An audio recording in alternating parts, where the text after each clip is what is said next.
A visibly ill Xolile Mngeni. He was diagnosed with a brain tumor while awaiting trial in 2011. He underwent surgery that same year. Doctors later declared him fit to stand trial. He maintained his innocence throughout. But at the end of 2012, Mngeni was convicted and sentenced to life in prison for the murder of Swedish honeymooner Anni Dewani. On Saturday afternoon, Mngeni died as a result of poor health.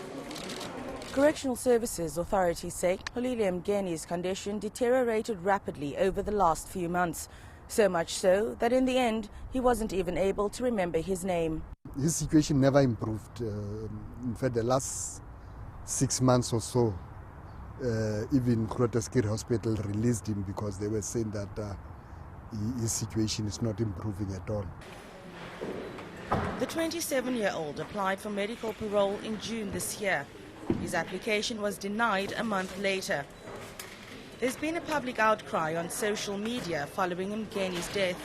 Some are questioning the release of convicted criminals like Shabir Sheikh and Jackie Celebi.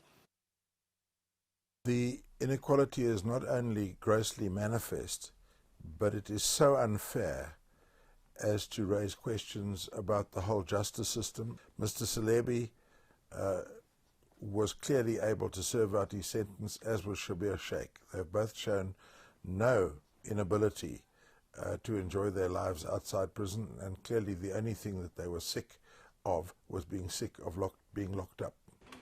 The Justice Department is defending its decision.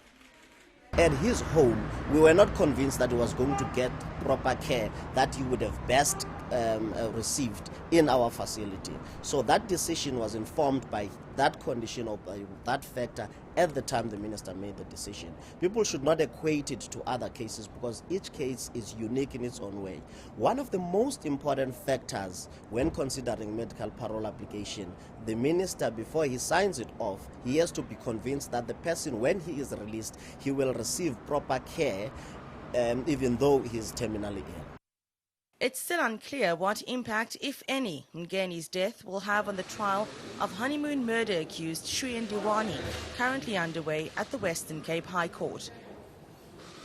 Leanne Jansen, Cape Town.